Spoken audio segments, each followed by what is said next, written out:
नमस्कार मित्रांनो, मी पवन देशपांडे तुमचं माझ्या यूट्यूब चॅनलमध्ये स्वागत करतो. जसं तुम्ही टायटल पाहिले, हेडिंग पाहिले, त्यानुसार 6 महिने 6 तास अभ्यास, एवढा अभ्यास जर केलात मित्रांनो, तुमचं जे टार्गेट तुम्ही ठरवलं त्या टार्गेटमध्ये 100% यशस्वी होता. ओके, फक्त एकच गोष्ट माझी कंटिन्युअसली लक्षात ठेवा, तुमच्या या सगळ्या गोष्टीसाठी तुमची कन्सिस्टन्सी आणि कंटिन्युटी ह्या खूप महत्त्वाचा फॅक्टर ठरणार आहे. ओके, तर मी स्टार्ट करतो मित्रांनो, तुम्हाला कशा पद्धतीनं पुढचे 6 महिने 6 तास अभ्यास करायचा आहे. ओके, आणि जर समजा त्या 6 महिन्याच्या आधी जर परीक्षा आली तर 6 तासाचं तुम्हाला 8 तास अभ्यास करणं गरजेचं आहे. ओके, आणि मी तुम्हाला सांगेन खात्रीनं 8 तासाच्या वर 1 मिनिट पण अभ्यास करायचा नाही आहे. ओके, कारण माणसाच्या बुद्धीनुसार माणूस जर 8 तासापेक्षा जास्त अभ्यास केला तर ते निव्वळ मित्रांनो क्वांटिटीचं वर्क होतं, क्वालिटीचं वर्क होत नाही. त्यामुळे एक लक्षात ठेवा, अभ्यास करताना क्वांटिटीपेक्षा क्वालिटीला महत्त्व देणं गरजेचं आहे. 6 तास खतरनाक अभ्यास करायचा. 6 तासानंतर तुम्हाला जे वाटेल ते खेळायचं असेल खेळा 100% आणि स्वतःला फ्रेश ठेवा. ओके, 6 तासापेक्षा जास्त अभ्यास करायची गरज पडत नाही मित्रांनो. ओके, तर 6 तास आणि परीक्षा जवळ आल्यानंतर मात्र 8 तास अभ्यास वाढवायचा आहे, त्याच्यापेक्षा जास्त अभ्यास करायचं नाहीये. आता मित्रांनो, आपलं डेली शेड्यूल कसं असलं पाहिजे, 6 तासानुसारच मी तुम्हाला शेड्यूल सांगतोय, कारण आता सध्या समोर परीक्षा नाहीत, परंतु वातावरणामध्ये आपल्याला एक एक प्रकारच्या अशा गोष्टी येतात की ह्या जागा एवढ्या निघणार आहेत, 2 लाख पदं निघतात, अशा पद्धतीच्या जागा म्हणजे असे बरेचसे न्यूजचे कात्रणं आपण पाहत असतो. ओके, तर त्यामुळं आपल्याला एक गोष्ट समजत आहे की बाबा फ्युचरमध्ये परीक्षा तर 100% होणार. काही काही निगेटिव्ह माणसं असतात जे बोलतात की कधीच निघणार नाहीत, काहीच निघणार नाही. मित्रांनो, गव्हर्नमेंट एवढं मोठं आहे, ह्या गव्हर्नमेंटला चालवण्यासाठी तुमच्यापैकी जे पॉझिटिव्ह लोक आहेत, जे मेहनती लोक आहेत, त्यांची नक्कीच गव्हर्नमेंटला गरज आहे. त्यामुळे गव्हर्नमेंट कधी ना कधी 100% ॲड काढणार, याची तर कन्फर्म मी गॅरंटी तुम्हाला देऊ शकतो. ओके, थोडंसं या इलेक्शनमुळं किंवा इतर गोष्टींमुळं मागं पुढं होईल, परंतु ज्यावेळेस बंच निघेल ना ॲडचा, त्यावेळेस त्या खूप मोठा बंच असेल आणि ह्याच्यामध्ये जर तुम्हाला कंटिन्यूमध्ये म्हणजे ह्याच्यामधून जर तुम्हाला काही ना काही पद घेऊन बाहेर पडायचं असेल तर 100% मित्रांनो, हे जे शेड्यूल मी सांगत आहे हे शेड्यूल नक्की फॉलो करा 6 आवर्सचं 6 मंथसाठी. ओके, आणखी एक महत्त्वाची गोष्ट सांगेन मित्रांनो तुम्हाला, ती गोष्ट म्हणजे तलाठी भरतीची माझी बॅच स्टार्ट होत आहे. आणि एक विशेष गोष्ट सांगतो, ही बॅच जी आहे ना, ही बॅच चालू होणार आहे आपली ते म्हणजे डिजिटल बोर्डवरती. ओके, साधारणतः 7 ते 8 तारखेपर्यंत माझा डिजिटल बोर्ड येणार आहे. ओके, डिजिटल बोर्डच्या मदतीनं आपल्याला ही बॅच रन करायचं आहे. बऱ्याच विद्यार्थ्यांना यापेक्षा डिजिटल बोर्डवर शिकवलेलं जास्त आवडतं. ओके, आणि समजतं पण, असं मला बरेच विद्यार्थी कमेंट बॉक्समध्ये पण सांगतात. तर मित्रांनो, आपला डिजिटल बोर्ड लवकरच येईल. त्यावेळेस म्हणजे ह्या बॅचचं शेड्यूल जे आहे ते मी 5 जून केलं होतं, परंतु डिजिटल बोर्डला थोडासा जर वेळ लागला तर ही बॅच मी 5 जूनच्या ऐवजी 8 जूनला स्टार्ट करणार आहे. तर ज्या विद्यार्थ्यांना तलाठी भरतीचं पूर्ण टार्गेट आहे किंवा मी म्हणेन की महाराष्ट्र शासन या अंडर एखादं गव्हर्नमेंट जॉब पाहिजे, त्या विद्यार्थ्यांनी तलाठी भरतीचा अभ्यास केला की सरळ सेवेचा पूर्ण अभ्यास होतो. तर ही बॅच नक्की करा मित्रांनो. ओके, ही बॅच लाईव्ह आणि रेकॉर्डेड असेल. जर तुम्ही गृहिणी असाल तर मित्रांनो, बऱ्याचशा गृहिणी जॉईन आहेत, त्यांचं पण चांगला फीडबॅक आहे. एक सारमेन असाल तर बऱ्याच दिवसापासून अभ्यास तुमचा बंद असतो. ओके, त्याच्यानंतर अभ्यासाला चालू केल्यानंतर तुम्हाला एक वेग मिळण्यासाठी ही बॅच अतिशय महत्त्वाची आहे. जिल्हा परिषदचे जर फॉर्म भरले असाल तरी सुद्धा ही बॅच तुम्ही जॉईन करू शकता. आणि जे विद्यार्थी एकदम नवीन आहेत त्या विद्यार्थ्यांसाठी सुद्धा मित्रांनो ही बॅच अतिशय अल्टिमेट बॅच आहे. तर या बॅचच्या मदतीनं आपल्याला तयारी करता येऊ शकेल. ही बॅच जॉईन करण्यासाठी डिस्क्रिप्शनमध्ये लिंक दिली आहे, त्या लिंकवरून तुम्ही ही बॅच जॉईन करू शकता. ओके, चलो बॅक टू द पॉईंट. या पॉईंटला आपण फोकस करूया. डेली 6 तास हा अभ्यास कसा करायचा आहे. ओके मित्रांनो, मी तुम्हाला सांगेन 1 ते 1.5 तास गणित बुद्धिमत्ताचा अभ्यास आपल्याला रेग्युलर करायचा आहे. ओके, आता या बॅचमध्ये माझं 1.5 तासाचं लेक्चर असतं गणित बुद्धिमत्ताचं. या 1.5 तासामध्ये कधी 1 तासाचं कधी 1.5 तासाचं 1 ते 1.5 तासामध्ये तुमचं गणित बुद्धिमत्ता परफेक्टली होईल. याच्यानंतर तुम्हाला जर सेल्फ स्टडी करायचं असेल तर मी मॅथ्स सांगतो बरं का. मॅथ्स हाफ आवर जरी स्टडी केला, किती कच्चा असेल, तुम्ही लोड घ्यायचं नाही. पहिली गोष्ट, खूप अभ्यास करावा लागतो, 15-15 तास अभ्यास करावा लागतो, असं काही गरज नसते. 6 ते 8 तासामध्ये तुमचा बेस्ट क्वालिटीचा अभ्यास होऊ शकतो. 1 ते 1.5 तासाच्या लेक्चर नंतर अर्ध्या तासाचा जर तुम्ही सेल्फ स्टडी केला तरी तो तुमच्या गणित बुद्धिमत्तासाठी सफिशियंट आहे. सर कसं काय? कारण 1 ते 1.5 तास जो शिकवणं असतं ते पण मित्रांनो तुमचा गणित बुद्धिमत्ताचा ऑटोमॅटिकली स्टडी होतो. मी तुम्हाला स्टेप बाय स्टेप सांगतो.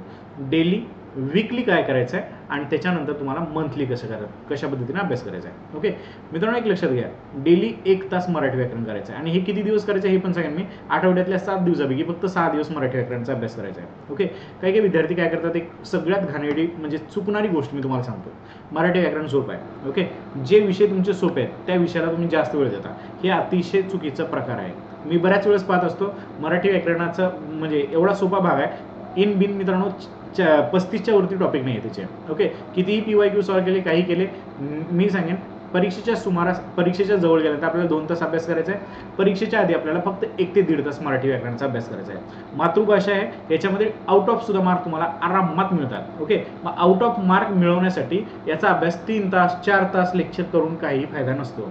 त्यामुळे मराठी व्याकरणाचं लक्षात ठेवा, 1 तास ते 1.5 तास अभ्यास करायचा आहे. क्वालिटी, मी काय म्हणतोय परत एकदा माझे शब्द लक्षात घ्या, क्वालिटी नॉट क्वांटिटी. क्वांटिटीच्या मागे जर पडलात, क्वांटिटीचा काहीच संबंध नसतो, काहीच फरक पडत नाही आपल्या याच्यामध्ये. त्यामुळे क्वालिटीच्या मागे लागून क्वालिटीचा 1 ते 1.5 तास स्टडी केला तर सफिशियंट आहे. ओके, इंग्लिशसाठी तुम्हाला एकच शब्द सांगेन मी, इंग्लिशसाठी एकच शब्द, ते म्हणजे पारडे सर. ओके, पारडे सरांच्या बाबतीमध्ये मी तुम्हाला आरामात मी सांगेन, पारडे सर म्हणजे टोटल सरळ सेवेसाठी सर्वात बेस्ट जर कोणी शिकवत असेल, पारडे सर इंग्लिश शिकवतात, हे मी तुम्हाला खात्रीने सांगू शकेन. ओके, मला स्वतःला जे काही कन्सेप्ट अनक्लिअर असतात ते मी पारडे सरांच्या लेक्चरमधून बऱ्यापैकी कव्हर करत असतो.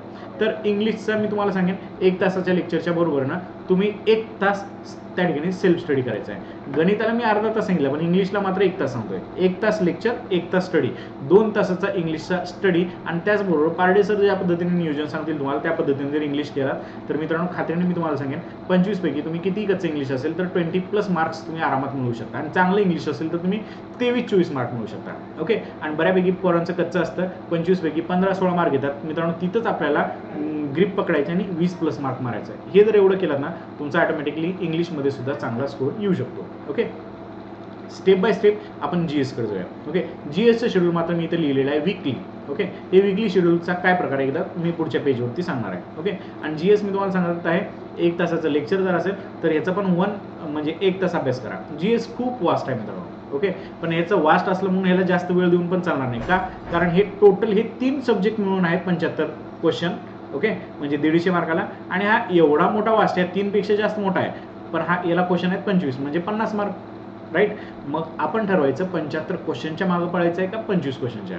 ओके, आपली जी फॅकल्टी आहे जीएसची मित्रांनो, त्यांच्याबद्दल मी थोडक्यात सांगेन तुम्हाला. ते स्वतः जिल्हा परिषद शिक्षक म्हणून निवडले गेलेले होते. ओके, तरी सुद्धा ते 10 वर्षापासून स्पर्धा परीक्षेला मार्गदर्शन करतात. दांगटी सर आहेत, तर त्यांचे पण लेक्चर आपल्या ॲपवरती चालू होतील. तुम्हाला एक आणखी गोष्ट लक्षात घ्यायचं आहे, गणित बुद्धिमत्ता कच्चा आहे, गणित बुद्धिमत्ताची सेपरेट बॅच आहे, मराठी व्याकरणची सेपरेट बॅच, पारडे सरांचं इंग्लिश मला करायचं आहे, इंग्लिशची सेपरेट बॅच. तुम्हाला प्रत्येक बॅचेस ॲपवरती सेपरेटली करता येऊ शकतात, सेपरेटली त्यांचा अभ्यास करता येऊ शकतो. जस्ट काय करायचं आहे, ॲप डाउनलोड करायचं.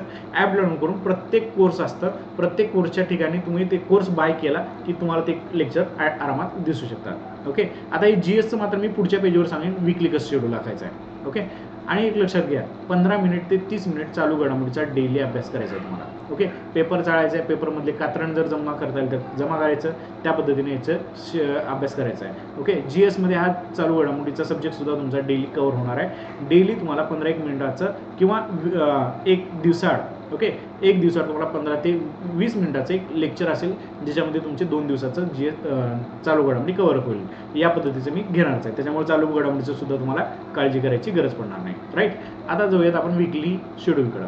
ओके, डेली झालं, आता वीकली शेड्यूल काय प्रकार असतो आणि कशा पद्धतीने अभ्यास करायचा. एक लक्षात घ्या मित्रांनो, वीकली शेड्यूल मी फक्त जीएसचं सांगणार आहे तुम्हाला. ओके, डेली शेड्यूल तर सोडायचं नाही आहे तुम्हाला, डेली शेड्यूल सोडायचं नाही, पण वीकलीमध्ये काय करायचं, जीएसचा एक सब्जेक्ट घ्यायचा. जसं की इतिहास घेतलाय तुम्ही, डन. इतिहास घेतल्यानंतर तुम्हाला फक्त काय करायचं आहे, इतिहासाचा आधुनिक इतिहास घ्यायचा आहे. ओके, आधुनिक भारताचा इतिहास असेल. ओके, त्यातल्या त्यात आधुनिक महाराष्ट्राचा जो आहे तो जास्त फोकस करायचा. समाज सुधारकांवरती कायम प्रश्न असतात. ओके, समाज सुधारकांवरती कायम प्रश्न असतात, तर ते समाज सुधारकाचे प्रश्न सुद्धा मित्रांनो कंटिन्युअसली आपण अभ्यासायचं. ओके, म्हणजे इतिहासमधलं आधुनिक आणि त्याचबरोबर समाज सुधारक ह्या सगळ्या गोष्टी आपण कव्हर करायच्या आहेत. राईट, तर यानंतर आपल्याला जिओग्राफी. राईट, जिओग्राफीचं सुद्धा महाराष्ट्राचा फोकस करून जिओग्राफी करायचं आहे. मी तुम्हाला सांगेन आपले सर जे आहेत जीएसचे ते अतिशय परफेक्टली तुमचं जीएस करून घेऊ शकतात. करेक्ट, महाराष्ट्राचा फोकस. आता हे वीकली शेड्यूलमध्ये एक लक्षात घ्या, पूर्ण वीक जो आहे तो पूर्ण वीक हिस्ट्री म्हणजे 7 दिवस हिस्ट्रीचा अभ्यास आपण करणं गरजेचं आहे. बरोबर, 7 दिवस हिस्ट्रीचा अभ्यास केल्यानंतर तुमचं टार्गेट कंप्लीट झालं पाहिजे की मी ह्या आठवड्यामध्ये इतिहासाचा एवढा भाग वाचणार आहे. ओके, भूगोलाचा मी या आठवड्यामध्ये एवढा, महाराष्ट्राचा पूर्ण भूगोल मी वीकमध्ये संपवणार आहे. मग त्याच्या पुढचा जर समजा मला ठेवायचं असेल टार्गेट, मी त्याच्यावरचे PYQ सॉल्व्ह करणार आहे. PYQ चुकले की ते PYQ कुठून चुकले त्या पद्धतीने करायचं.